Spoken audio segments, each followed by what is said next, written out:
Largely recognized as the most notorious prison in the world, Alcatraz has been enshrined in popular culture. In the mind of many, this prison island is synonymous with myths and legends, but no one knows its full story. And many of its mysteries go far deeper than the famous escape attempt, which leaves us with some questions.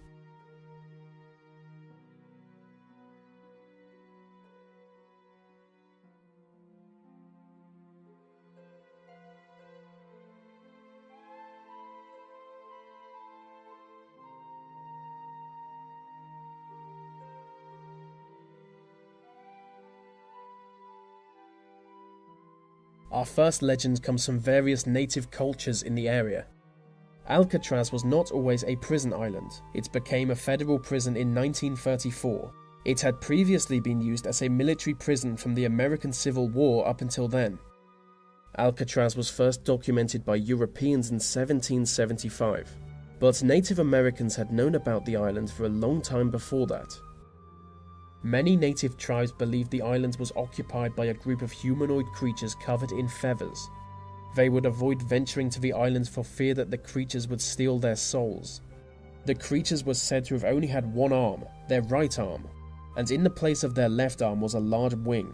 They were sort of like a mix between humans and eagles. They survived by eating anything that approaches the island, whether it be a mouse or a human. Alcatraz Island was known to have been a nesting spot for pelican, so maybe the natives just hallucinated while seeing them. It is part of some native cultures to take strong hallucinogenics.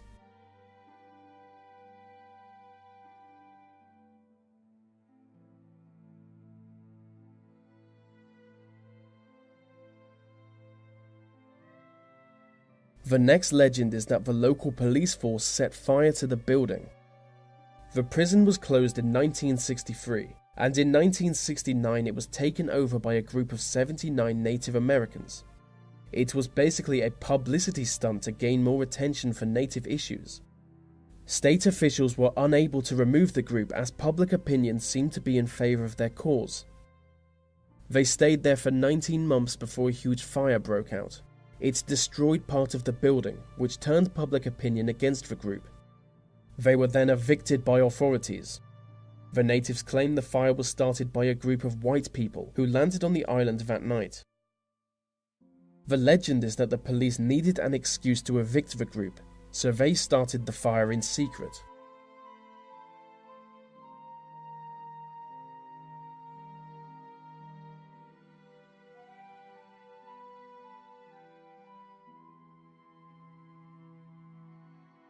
There is a legend that inside Alcatraz, the acoustics of the building alone were enough to drive a person insane.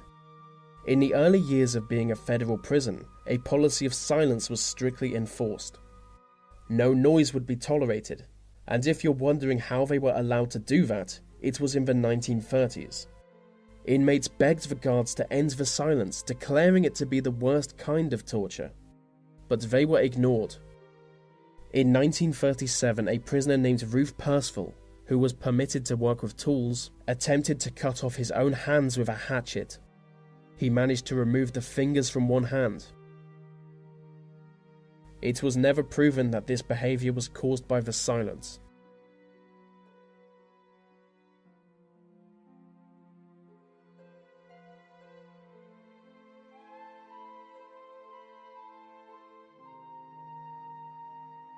Alcatraz Island is seen by many as one of North America's most haunted places. Paranormal activity has been reported by both prisoners and guards, and later by visitors. They describe hearing voices whispering from the cell walls, the sound of violin music, or machinery that hasn't been in the prison for over 50 years. Officials deny any validity to these claims. When Mark Twain visited the island, he wrote of it being as cold as winter, even in the summer months. And E. Floyd once said that almost every guard and official who served there experienced something out of the ordinary. The most common encounter people report is the sighting of dark phantom-like figures walking the corridors. These visions are often accompanied by the sound of chains being dragged along the floor. They are said to be the spirits of Native Americans who were held in Alcatraz during its time as a military prison. In fact, a prison guard once reported seeing a group of native soldiers marching in a circle before suddenly disappearing. One inmate once reported seeing glowing red eyes floating in the darkness.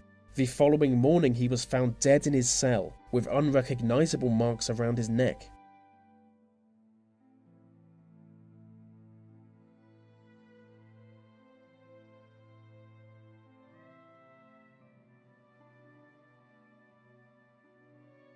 There is a theory that the famous escape attempt of 1962 was actually a success. It was perhaps the most well-documented prison escape ever. On the 11th of June 1962, 3 men crawled through holes they had dug in their cell walls, entering an unused corridor. In their beds, they had left behind dummy heads crafted from soap and toilet paper. As they climbed onto the prison roof, guards were fooled by the dummy heads, and no alarm was raised. They climbed down the outside of the building and ran over to the DIY raft they had built. And on that raft, they floated away from Alcatraz. The authorities were unable to determine whether they made it safely to the shore or whether they simply drowned. They were assumed to have died. A relative of one of the escapees claims that after the escape she received a phone call from him, and many other of the relatives claim that the escape was a success, and that the men have lived free ever since.